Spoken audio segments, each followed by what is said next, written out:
Hello everyone, very very good morning. Show friends, आज की इस वीडियो में एसएसटी का आप लोगों का टेस्ट दूंगा, स्पेशल सीटेड एग्जाम 2026 के लिए। फ्रेंड्स, इस वीडियो में जो टोटल आपके क्वेश्चंस होंगे वो होंगे 30। अगर आप लोग 30 में से 10 से 15 प्रश्न सही कर लेते हैं तो आपकी एसएसटी की तैयारी बहुत अच्छी है। तो चलिए फटाफट स्टार्ट करते हैं। सभी को गुड मॉर्निंग भाई। सबसे पहला प्रश्न आपकी स्क्रीन पे है, कौन सरपंच की तरह काम करता है इसमें? ग्राम सभा का सचिव, खंड विकास अधिकारी, अन्य वार्ड सदस्यों द्वारा चयनित एक वार्ड सदस्य या बारी बारी से वार्ड सदस्य? बताइए कौन सरपंच की तरह काम करता है। गुड मॉर्निंग सभी को भाई, गुड मॉर्निंग। सभी लोग जवाब देने का प्रयास करेंगे। और भी क्लासेस अगर आप लोगों को देखनी है तो आप प्ले लिस्ट में जाके देख सकते हैं। डेली हमारे चैनल पे मॉर्निंग में 9:30 बजे, दोपहर में 2:30 बजे क्लास चलती है सीटेट एग्जाम की, तो सब्सक्राइब जरूर कर लीजिए। चलिए, कौन सरपंच की तरह काम करता है? अन्य वार्ड सदस्यों द्वारा चयनित एक वार्ड सदस्य, ये सरपंच की तरह काम करता है। ओके, ऑप्शन तीसरा आपका बिल्कुल भाई करेक्ट हो जाएगा। नेक्स्ट क्वेश्चन आपकी स्क्रीन पे आ गया है कि लेबर चौक किसे कहते हैं? बताइए लेबर चौक किसे कहते हैं? ऐसी जगह जहां बेगारी की प्रथा प्रचलित हो, या ऐसी जगह जहां मजदूरों की बिक्री होती हो, ऐसी जगह जहां दिहाड़ी मजदूर काम की तलाश में इकट्ठा होते हैं, या ऐसी जगह जहां मजदूरों को रैन बसेरा दिया जाता है? बताइए लेबर चौक किसे कहते हैं? तो ऐसी जगह जहां दिहाड़ी मजदूर काम की तलाश में इकट्ठा होते हैं। ठीक है, तीसरा ऑप्शन बिल्कुल आपका करेक्ट हो जाएगा।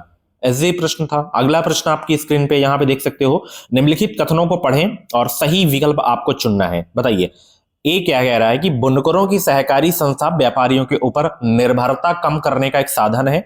बी कह रहा है कि और व्यापारियों को आमदनी बढ़ाने का जरिया है। बताइए इसका करेक्ट आंसर क्या होगा। गुड मॉर्निंग सभी लोग, वीडियो को लाइक शेयर जरूर कर देना। बुनकरों की सहकारी संस्था व्यापारियों के ऊपर निर्भरता कम करने का एक साधन है, ये सही है। ठीक है, और केवल एक ही सही है, ए वाला। ठीक है, तो ऑप्शन पहला आपका बिल्कुल भाई करेक्ट हो जाएगा। नेक्स्ट क्वेश्चन आपकी स्क्रीन पे डियर ये रहा। चलिए इसका जवाब दीजिए। ए और आर को पढ़िए और उपयुक्त विकल्प का चयन कीजिए कि किसी भी देश को पूरी तरह से लोकतांत्रिक नहीं कहा जा सकता। कारण आर है कि व्यक्ति और समुदाय सदैव लोकतंत्र को नए अर्थ देने का प्रयास करते हैं। बताइए सब लोग, किसी भी देश को पूरी तरह से लोकतांत्रिक नहीं कहा जा सकता। व्यक्ति और समुदाय सदैव लोकतंत्र को नए अर्थ देने का प्रयास करते हैं। तो दोनों सही हैं आपके इसमें। ठीक है, और यहां पे व्याख्या भी सही कर रहा है इसमें। चलिए अगला प्रश्न आपकी स्क्रीन पे, जेंडर असमानता का समाधान किसके स्तर पर करने की जरूरत है? केवल परिवार के स्तर पर, परिवार और समाज, सरकार, केवल सरकार, या परिवार और समाज? बताइए फटाफट करेक्ट आंसर क्या होगा। जेंडर असमानता का समाधान किसके स्तर पर करने की जरूरत है? तो ये परिवार, समाज और सरकार के स्तर पर करने की जरूरत है। ओके, दूसरा ऑप्शन आपका बिल्कुल भाई करेक्ट हो जाएगा। ओके, अगला प्रश्न देखिए यहां पे कि निम्नलिखित में से कौन सा मौलिक अधिकार नहीं है इसमें? बताइए कौन सा मौलिक अधिकार इसमें नहीं है? धार्मिक स्वतंत्रता का अधिकार, ये मौलिक अधिकार है। संवैधानिक उपचार का अधिकार, ये भी है। प्रारंभिक शिक्षा ग्रहण करना, ये भी है। ये आपका जो है यहां पे ये वाला ऑप्शन संपत्ति का अधिकार, ये आपका मौलिक अधिकार नहीं है। ओके, चलिए ऑप्शन तीसरा आपका बिल्कुल भाई करेक्ट हो जाएगा। अगला प्रश्न आपकी स्क्रीन पे यहां पे देख सकते हो, स्कूलों में मध्याह्न भोजन की योजना का प्रावधान निम्नलिखित में से भारतीय नागरिकों को प्राप्त किस मौलिक अधिकार का विस्तार है? समानता का अधिकार, जीवन का अधिकार, शोषण के विरुद्ध अधिकार, धार्मिक स्वतंत्रता का अधिकार? बताइए इसका करेक्ट आंसर क्या होगा। स्कूलों में मध्याह्न भोजन की योजना का प्रावधान निम्नलिखित में से भारतीय नागरिकों को प्राप्त किस मौलिक अधिकार का विस्तार है? जीवन का अधिकार हो जाएगा यहां पे। ठीक है, ऑप्शन दूसरा आपका बिल्कुल करेक्ट हो जाएगा। नेक्स्ट क्वेश्चन आपकी स्क्रीन पे यहां पे देख सकते हो भाई फटाफट कि इंसाफ में देरी या इंसाफ का कत्ल या मुहावरा भारत की न्याय व्यवस्था से जुड़ी निम्नलिखित में से किस समस्या को दर्शाता है? नौकरशाही में लाल फीताशाही, न्यायालयों द्वारा सुनवाई खत्म करने में अप्रत्याशित देरी होना, अपील की लंबी व्यवस्था को कई स्तर से होकर गुजरती है, आरोपी को जमानत, दे देना। बताइए इसका करेक्ट आंसर क्या होगा। बहुत अच्छे भाई, गुड मॉर्निंग सभी को, गुड मॉर्निंग। और भी क्लासेस आप प्लेलिस्ट में जाइए, देखिए और अपनी प्रैक्टिस करिए। और मैं जितने भी क्वेश्चन करवाता हूं वो सारे के सारे आपको ओरिजिनल प्रीवियस ईयर के क्वेश्चन होते हैं। तो यहां पे आपका ये वाला सही होगा, न्यायालयों द्वारा सुनवाई खत्म करने में अप्रत्याशित देरी होना। ठीक है। 2006 में लागू हुआ वन अधिकार अधिनियम एक ऐसा कानून है जो किसके अधिकारों को सुनिश्चित करता है। वनवासी, अनुसूचित जनजाति, पेपर मिल मालिक, जानवर अधिकार कार्यकर्ता। बताइए। 2006 में लागू हुआ वन अधिकार अधिनियम ऐसा कानून है जो किसके अधिकारों को सुनिश्चित करता है।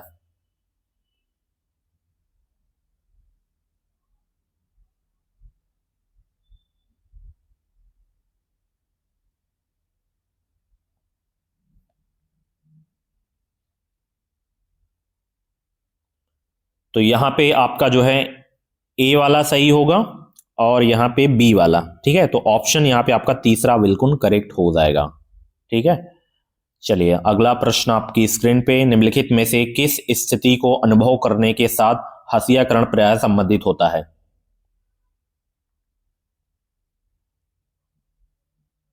फटाफट जवाब दीजिए भाई सभी लोग।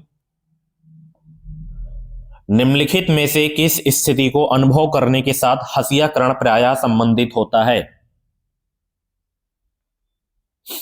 तो यहां पे अभाव वंचन हो जाएगा और आपका जो है भेदभाव भी होगा। तो पहला ऑप्शन आपका इसमें सही हो जाएगा। ठीक है। चलिए अगला प्रश्न, सामाजिक विज्ञान में एक विषय के रूप में माध्यमिक स्तर पर सम्मिलित नहीं है।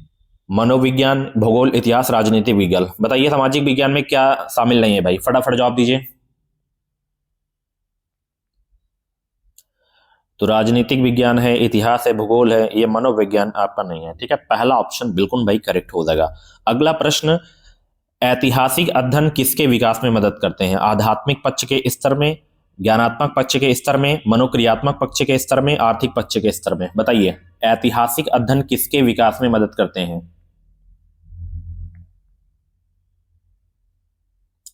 फटाफट जवाब देने का प्रयास करेंगे सब लोग।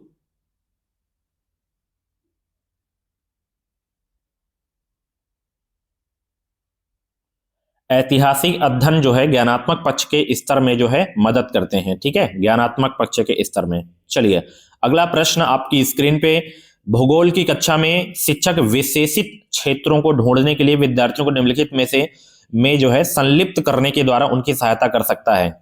कुछ विशिष्ट विशेषताओं को पहचानने और रिकॉर्ड करने में, मानचित्र का अध्ययन करने, या मानचित्र पर सूचना ढूंढने, विश्वकोश का उपयोग करने।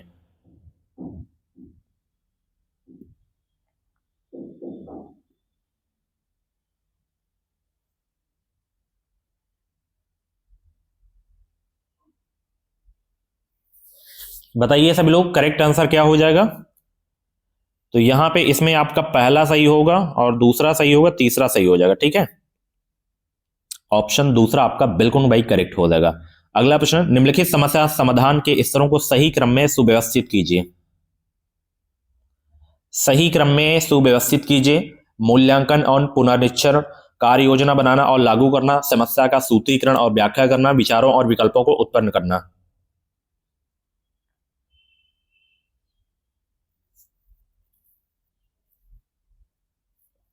तो सबसे पहले इसमें समस्या का सूत्रीकरण और व्याख्या करना आएगा, फिर विचारों और विकल्पों को उत्पन्न करना आएगा, फिर कार्य योजना बनाना लागू करना, फिर मूल्यांकन और पुनरीक्षण उसका करना है। ठीक है। पहला ऑप्शन बिल्कुल आपका करेक्ट हो जाएगा। अगला प्रश्न आपकी स्क्रीन पे, मान लीजिए आप सरल से जटिल उपागम में पाठ्यचर्चा को सुव्यवस्थित करना चाहते हैं। नीचे दिए को उपयुक्त अनुक्रम में लगाकर उपयुक्त विकल्प का चयन करें। परिवार में रहना, भारत के वन क्षेत्र, पड़ोस में परिवार, बहुत पहले के समुदाय। बताइए इसका करेक्ट आंसर क्या होगा।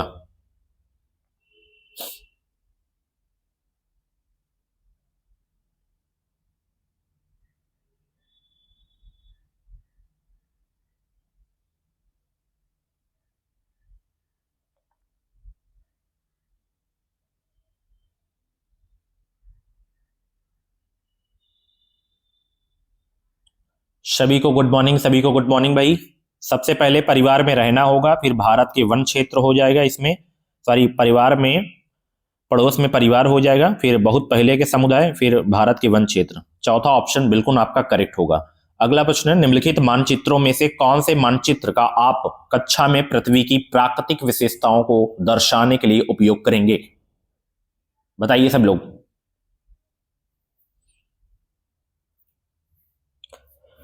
निम्नलिखित मानचित्रों में से कौन से मानचित्र का आप कक्षा में पृथ्वी की प्राकृतिक विशेषताओं को दर्शाने के लिए उपयोग करेंगे?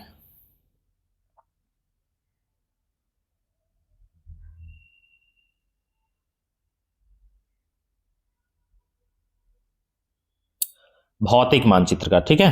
पहला ऑप्शन बिल्कुल आपका करेक्ट हो जाएगा। चलिए अगला प्रश्न आपकी स्क्रीन पे है कि एक सामाजिक विज्ञान की शिक्षिका अपने विद्यार्थियों से उनके अपने क्षेत्र में स्वास्थ्य सुविधाओं की दशा पर जांच करवाना चाहती हैं। निम्नलिखित में से उनकी पाठ्य योजना में क्या स्थान पा सकता है? स्थानीय स्वास्थ्य केंद्र में भ्रमण का आयोजन, या जो है सरकार को गरीबी को स्वास्थ्य सेवाएं क्यों उपलब्ध करवानी चाहिए इस पर चर्चा का आयोजन, या पूरे विश्व में बच्चों में पाए जाने वाले कुपोषण के आंकड़े दिखाना।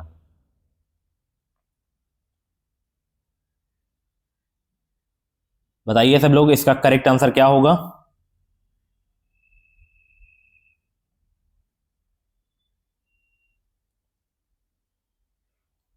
ये पहला हो जाएगा और यहाँ पे बी वाला भी हो जाएगा, यानी कि स्थानीय स्वास्थ्य केंद्रों में भ्रमण का आयोजन और सरकार को गरीबों को स्वास्थ्य सेवाएं क्यों उपलब्ध करवानी चाहिए इस पर चर्चा का आयोजन। ए बी आपका सही होगा, पहला ऑप्शन, ठीक है। नेक्स्ट क्वेश्चन, सामाजिक विज्ञान एक शिक्षक, यहां पे देख सकते हो, सामाजिक विज्ञान का एक शिक्षक सामाजिक न्याय और हसियाकरण विषय पर चर्चा करने की योजना बना रहा है। निम्नलिखित में से कौन से सर्वाधिक उपयुक्त अधिगम प्रतिफल है इसमें? बताइए। विद्यार्थी हसियाकरण की अवधारणा को समझते हैं, दैनिक जीवन में न्यायपालिका कैसे कार्य करती है विद्यार्थी यह समझते हैं, विद्यार्थी पहचानते हैं कि वास्तविक जीवन में हसियाकरण कैसे होता है, विद्यार्थी जानते हैं कि किसे कैसे सामाजिक न्याय अस्वीकृत किया जाता है।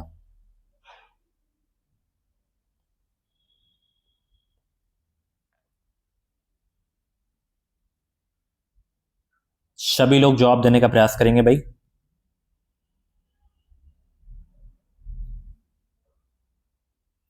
विद्यार्थी हसियाकरण की अवधारणा को जो है समझते हैं, उसके बाद विद्यार्थी पहचानते हैं कि वास्तविक जीवन में हसियाकरण कैसे होता है, और विद्यार्थी जानते हैं कि किसे और कैसे सामाजिक न्याय अस्वीकृत किया गया है। तो तीसरा ऑप्शन आपका यहाँ पे बिल्कुल करेक्ट हो जाएगा। चलिए वीडियो को लाइक कर दो सभी लोग। चलिए अगला प्रश्न, मैं एक मुस्लिम बहुल क्षेत्र में रहती हूं। मैं और मेरा भाई पड़ोस में इफ्तार की एक दावत में गए थे और हमने परंपरागत कपड़े यानी कि शेरवानी सलवार कमीज पहन रखे थे। बाद में हमने अपने कपड़े बदलकर जीन्स और टी शर्ट पहन लिए। आप उस लड़की के वृत्तांत को कैसे देखते हैं?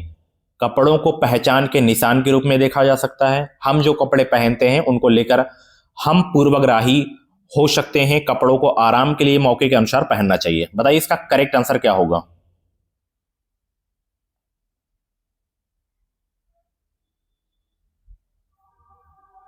बताइए, सभी लोग जवाब देने का प्रयास करेंगे भाई। सभी को गुड मॉर्निंग, सभी को गुड मॉर्निंग।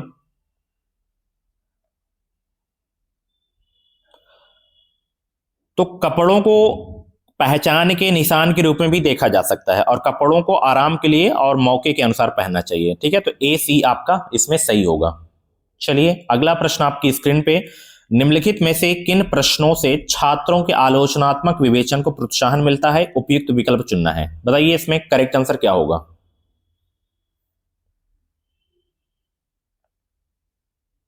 हिमालय तथा गंगा नदी व्यवस्था के बनने की प्रक्रिया की व्याख्या करें और बहुदलीय व्यवस्था के गुण और अवगुण क्या क्या हैं? झारखंड में इस्पात और स्टील उद्योग स्थापित करने की उचित स्थितियां कौन कौन सी हैं? आज के गांव और महाजनपद के समय के गांव की व्यवस्था में 3 अंतरों को बताइए।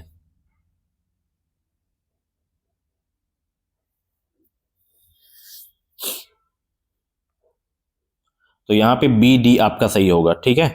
चलिए ऑप्शन दूसरा आपका बिल्कुल करेक्ट होगा, यानी कि बहुदलीय व्यवस्था के गुण और अवगुण क्या क्या हैं और आज के गांव और महाजनपद के समय के गांव की व्यवस्था में 3 अंतरों को बताएं, ठीक है। चलिए अगला प्रश्न आपकी स्क्रीन पे ये आ गया है और यहाँ पे कथनों पर विचार करना है। अभिकथन ए है, ब्रांडिंग का अर्थ है किसी उत्पाद पर किसी विशेष नाम या चिन्ह की मोहर लगाना ताकि एक उत्पाद को बाजार में प्रचलित अन्य उत्पादों से अलग दिखे।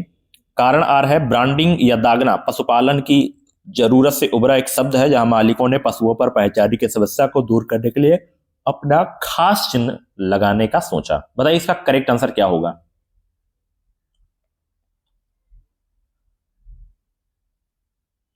गुड मॉर्निंग सभी को भाई, सभी लोग जवाब देने का प्रयास करेंगे।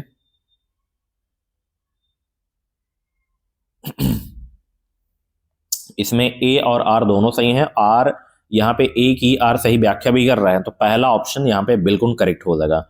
चलिए अगला प्रश्न, यहां पे भी आपको कथन कारण को पढ़ना है फिर बताना है। बताइए सब लोग इसका करेक्ट आंसर क्या होगा। सामाजिक विज्ञान सामग्रियों के विकास का विकेंद्रीकरण करने की जरूरत है जहां शिक्षक, विद्यार्थी और समुदाय के सदस्य अपनी वास्तविकताओं को प्रस्तुत करें। कारण आर है, विकेंद्रीकरण विभिन्न क्षेत्रों और सामाजिक समूहों से आए विद्यार्थियों को जिन सामाजिक विज्ञान पाठ्य चर्चा सामग्रियों के साथ वे काम करते हैं उनके साथ जोड़कर देखने में सबल बनाता है। बताइए इसका करेक्ट आंसर क्या हो जाएगा भाई। तो दोनों सही है, इसमें भी ए और आर दोनों सही हैं। ए की आर यहां पे सही व्याख्या भी करता है। ठीक है, चलिए अगला प्रश्न, यहां पे फिर कथन वाला प्रश्न है। परंपरागत रूप से सामाजिक विज्ञान पाठ्यचर्चा में जेंडर संबंधी मुद्दों के समायोजन में स्त्रियों के उदाहरणों को शामिल करते हैं। कारण आ रहा है, किसी भी ऐतिहासिक घटना और समकालीन मुद्दों की चर्चा में स्त्री परिप्रेक्ष्य को एकीकृत करने की आवश्यकता है।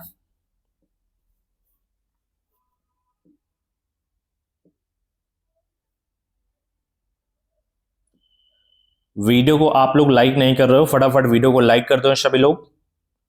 इसमें भी दोनों सही हैं, ए और आर दोनों सही हैं। ठीक है, चलिए अगला प्रश्न, इनमें से कौन द्वितीयक स्रोत का उदाहरण है। बताइए द्वितीयक स्रोत का उदाहरण।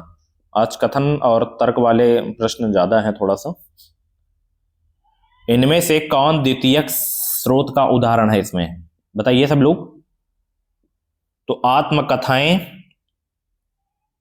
और यहां पे जो है आपका विद्वानों की पत्रिकाएं, ये भी हो जाएगा। ये द्वितीयक स्रोत के उदाहरण हैं आपके। ठीक है, तो ए बी आपका सही होगा, ऑप्शन दूसरा वाला। ठीक है, नेक्स्ट क्वेश्चन आपकी स्क्रीन पे यहां पे देख सकते हो। माध्यमिक यानी कि मिडिल स्तर पर स्वतंत्रता संग्राम के ऊपर एक परियोजना करने के लिए निम्नलिखित में से कौन सा न्यूनतम रूप से अनिवार्य हो सकता है। बताइए सब लोग।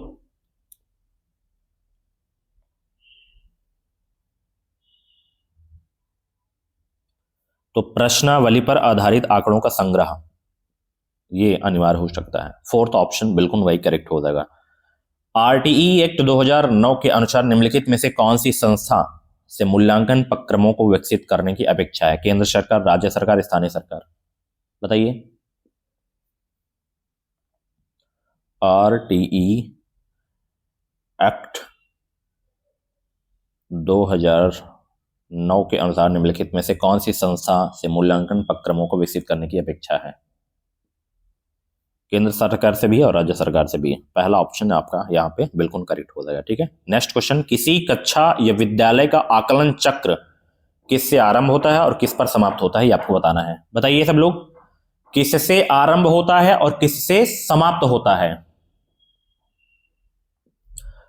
तो किसी कक्षा या विद्यालय का आकलन चक्र जो होता है डियर, वो जो है नियोजन आकलन से आरंभ होता है और योगात्मक आकलन पर समाप्त हो जाता है। दूसरा ऑप्शन बिल्कुल करेक्ट होगा। इंपॉर्टेंट क्वेश्चन है आपके एग्जाम के लिए। नेक्स्ट क्वेश्चन आपकी स्क्रीन पे, विद्यालयों के कार्यों के स्वदेश संग्रहण को क्या माना जा सकता है। रिपोर्ट कार्ड, पोर्टफोलियो, नियत कार्य या रूब्रिक।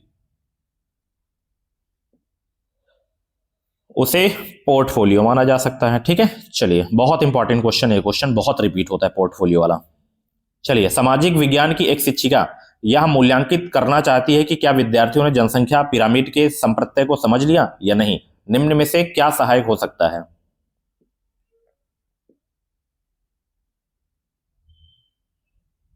तो ए और बी आपका सही होगा। पहला ऑप्शन बिल्कुल आपका इसमें करेक्ट हो जाएगा। चलिए, ये लास्ट क्वेश्चन है। जो भी इस प्रश्न का राइट आंसर हो कमेंट बॉक्स में आप लोग उत्तर इसका जरूर बताना। बाकी ये थी आज की जो है एसएसटी की क्लास। कैसी रही क्लास, बाकी हम मिलते हैं दोपहर 2:30 बजे। तो आप चैनल को सब्सक्राइब करके जुड़ जाइए ताकि जब भी क्लास आए तुरंत आपको नोटिफिकेशन मिल सके। Okay, thank you so much. Video को लाइक शेयर जरूर कर दीजिए। मिलते हैं अगली वीडियो में। Thanks for watching.